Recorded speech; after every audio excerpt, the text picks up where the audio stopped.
Yes, and welcome to In the Tank Live with Aaron Hairston and Keith Deyo. We're all about talking in terms of what defines you today. What are you allowing to define you? That's an even better question. How has the pain in your life shaped you? How has the things that have washed over you, like a mountain or a valley to a river, how have those things shaped you? And have you been in complete control of what that looks like and what kind of shape that you end up as? So look at that finished product. Find out, well, is this a result of me and a conscious, decided, consistent effort? Or is this me allowing my environment to shape me in whatever form it wants to, depending on the strength of the storm or the strength of the current, whatever you want to look at it. And so there's often times when I sit back and I say, well, what am I doing to shape me? And so there's certain things that we do to shape our body, to shape us physically, right? And then there's certain things that we do to shape us mentally. And there's certain things we do to shape us spiritually. And which ones are we leaving up to chance? And which ones are we focused and concentrated on? That's such a huge thing when you think about how you're going to show up in the world. Are you going to show up as the thermometer or as a thermostat? We've asked that before. And so that's a decision that you make. And once you make it, you can then decide what it is, what shape that it is I'm going to show up in or as. And a lot of times, because of what we're doing to hold on to our past, and because of how hardened we are, how whatever shell we've created on the outside, whatever masks we're wearing, as the great things in life come towards us and we allow life to flow to and through us, we miss out on a lot of the great things that could sharpen us. Remember, like Aaron likes to quote, we're not sure who made the initial quote, but I think maybe it was Les Brown that we heard it from, even if he didn't make it up. And he talks about how life is a grinding stone, yes. And you have a decision every day. You can either be ground down and dulled, or you can be sharpened. So all that matters is the positioning of the sword, and you are the sword. But if you've got this hardened shell, when life shows up, and even the good things show up in life, if you've got this hardened exterior that you're not allowing life to flow to and through you, you're going to find out that everything, even the good stuff, bounces off of you because you're so sheltered. You're living in that fear. And because when we do that, yes, Aaron, bring you to the broadcast. Let's go. And the other that we want to talk about is whenever we do that, whenever we put up this exterior, this wall, this whatever we're What up, using. guys? Yes, was good. What's up, man? Just getting off a call. I was actually speaking to our amazing team member, I Gloria like it. over in the Oh yeah, UK. we're in the UK. Okay, yeah, Yeah. she's a rock She's star. awesome. What's up, She Chloe? is a rock. So, Aaron, we're talking about what shapes us, what defines us. Are we shaped either by the things that we leave up to chance, or are we consistently putting a concerted effort towards the shape that we want? And are we allowing things to flow to and through us in order to create that shape? So we could either be shaped by whatever comes our way, and whatever doesn't bounce off of us will go through us and cut a little bit, carve us up. And it happens on three levels, or we can attract whatever it is we want more of, what we want to see more of, and allow that to unfold within us and then reveal whatever that is to the world. Like, remember, we talked about this. I can't remember who brought it up, what speaker I heard it from, but they talked about how that Michelangelo wasn't carved, that was revealed. That existed inside that rock, and it was literally Yeah. revealed. And that's what's going on inside us. But if we're so hardened with this exterior, especially in our hearts, there's no way that all those good things could flow to and through us. And then what happens is that intent, that hardened intent, allows us to grow further and further apart. And so wait till you hear what I heard this morning from a monk. He said that the reason why they were on a hike inside the redwood Yep. forest, and the ground there is very it's porous, but it's really soft, and so they talk about treading lightly. And the reason why that's so soft is that there's a lot of growth underneath it because of how big those trees are, and they're literally ancient trees. And he asked a question to the guide. He said, well, if these trees have been here for so long, why haven't the storms knocked them down? Why haven't the fires burned them down? Why haven't all of the things that we witness as on the external side as humans and the destruction that we see, why hasn't it affected this redwood forest that has been here for ages, hundreds and hundreds of years? And he explained the fact that, and he related it to how we live our life. He said, look, the redwoods are smart. Nature has been given everything it needs to survive inside a tiny seed.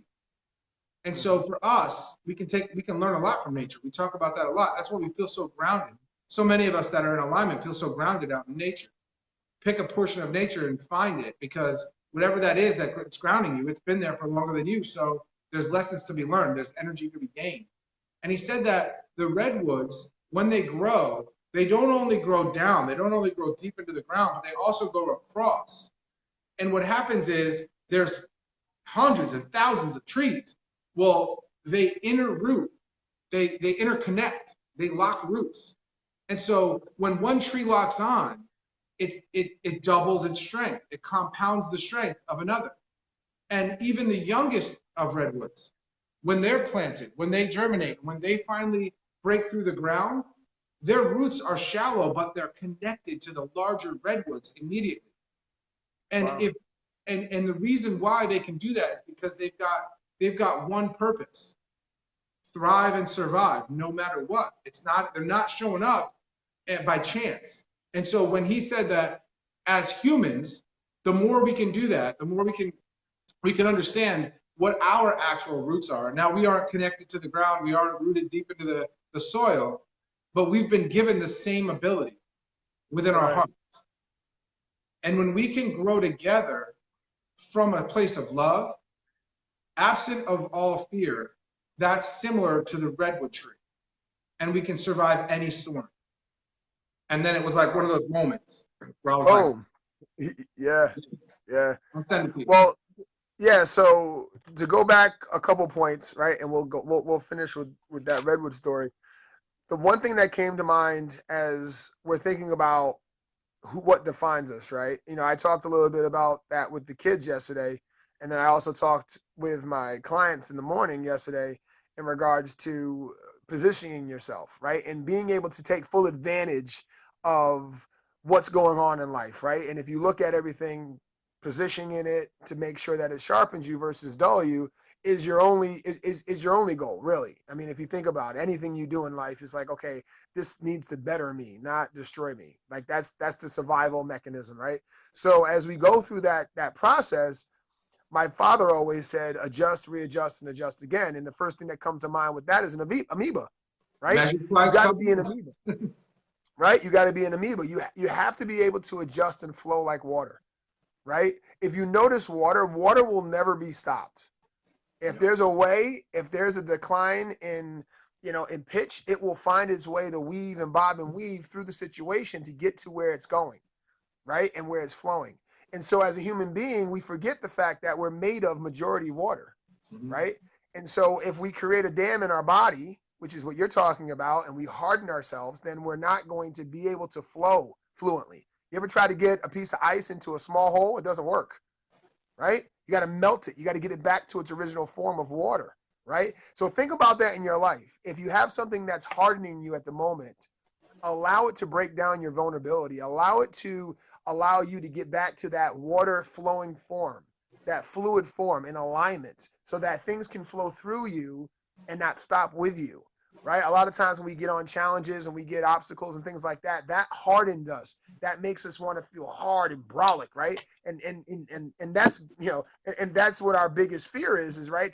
To be softened, right? We want to be hard and we want to be, solid and armored. But really, the armor is already on us. It's already there, right? We've been born with it, right? And that's that faith part that we always talk about. That, no weapon formed against us shall prosper. We know that, right? If we believe that. So as you let your life go into an amoeba state and you just flow through and you don't think too much about things, don't think too deep into things, in regards to the situation at hand. Just think, okay, well, what's the best that can happen, as we talked about before, and watch how your mind expands. Watch how the amoeba, of your life starts to find the crevices and the cracks and the things that it can grow into, right? And all of a sudden you start to see, oh, wow, I didn't know there was a solution here. I didn't know there was some growth here. I didn't know there was some lessons here. And the greatest lessons learned are the ones that, come through challenge. And so as we go into the redwood story, just imagine everybody that's flowing like water, right? Just like those roots, as they're starting to spread out and they're starting to interlock and starting to create that bond with others. That's how life will start to create that body of water, right? If you take every raindrop and you say, okay, I'm going to collect raindrops, how often does it create this huge pool? Every single time, right? Depending on how many drops are willing to go in the bucket, right? So as we look at the bodies of water throughout the earth, it's accumulated all the water drops throughout the earth to create this body of water. So as we start to think about those redwoods, it's the same thing, right? Look at the ocean. As every drop fills, it creates more water, right? More bondage, more life, more opportunity, more expanding, more growth, more experiences to share. And I had a great conversation with a fellow network marketer earlier today. He's in a different company, but it doesn't matter, right? The profession of network marketing is on the rise, and education is where it needs to be. And in order for us to grow that bond, right, of being able to educate people properly, we have to be vulnerable enough to say, hey, listen, let's ask the right questions. Let's unfold the curtain and say, okay, let's be real about this profession. Where can we help each other grow?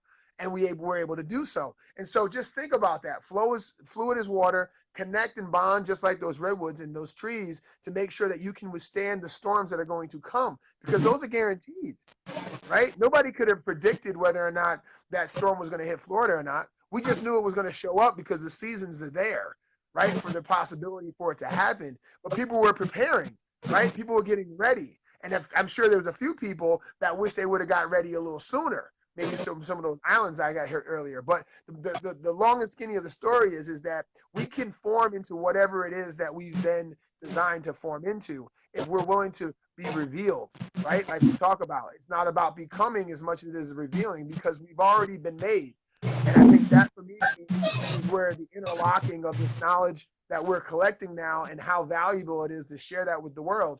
And I'm so excited, man, because again, things that used to stop me before don't stop me any longer. Things that used to hold me up before don't hold me back any longer. The thoughts that didn't serve me before don't show up as much as often as they did before, because they know they can't live here. There's no food for them to eat here. Therefore, the thoughts move on, right? So those are those thoughts that came to my head, Keith, as you were talking about that story with the monks, and really about connecting and positioning yourself in life. Yeah, and we got to remember that, just like who said that the same wind blows on us all. It's the set of the sail that determines our the speed with which we move and where we land, and that's huge, yeah. Right? That same wind blows on us all. And so I also found today, or another thing that also found me today, was in that resistance and whatever external resistance we're putting up, and the effort that we put up when that happens, that those external stresses, when we're living in fear or we're anticipating something being fearful or more than it actually is, allowing our perception to determine our reality. When we do that, we rob from within. When we do that and we focus there, and those chemicals are released, and that's where we go, there you go, the pain cream, right? When we go there, what happens is everything else shuts down. Our body is designed that if there's an external threat, that nothing inside of us can operate. There can't be any operation going on, including cellular development, which then creates our immune system, which is where it first focuses. And so if we are only going to walk through life with this hardened shell and have this armor up and not allow anything to get in, because we're so afraid of some perceived thing, some perceived threat, we're robbing from ourselves. There's less investment in ourselves, and we're investing more in a perceived fear of something, some false expectation. Literally, when you're in that mode and your body is high in cortisol, it shuts down everything. So if you're somebody that has come up with some random allergy or a later in life phobia or anxiety or something that has showed up lately, and the doctor's feeding you medicine for it, it probably started with stress, and you decrease your stress, improve the fuel and environment you're in, and you can cure that. You can literally reverse that. And that was something that also found me today. So letting down those guards, taking off that armor and allowing the good stuff to get in and knowing what's bad and choosing what you're going to absorb. That's up to you as well. Right. The choice is ours, man. What they say, the choice is yours. You can get with this or you can get with that. And so for all those who have chimed in today, we thank you. You are the heartbeat of this broadcast. The engagement. Thank you, Michelle. Fill the mind with perseverance and positivity and make no room for negativity on worry. That is the statement, man. I tell you right now, guys, if you're not growing, right, then you're not knowing. So get back on this podcast, listen to the replay, and share that with people, because I'm telling you right now, where this world is going is a collaboration of thoughts and masterminds, those who are willing to unfold the curtain and say, listen, this is what's going on, right? It's no longer a front. It's really a discovering of the mind and an uncovering of who you've been designed to be. So don't front for me. If you're going to play that role, play it. Wu-Tang said it a very, very long time ago. And I want to just thank you all for chiming in here and continue to share this message on Work Wednesday as we break through barriers and understand that at the end of that tunnel, there is a light that's bright that now not only that you get to see, but you get to share with others. And we'll see you tomorrow on Transformation Thursday and live in the tank. We'll keep Deyo and Aaron Hairston. Talk to y'all soon. Peace.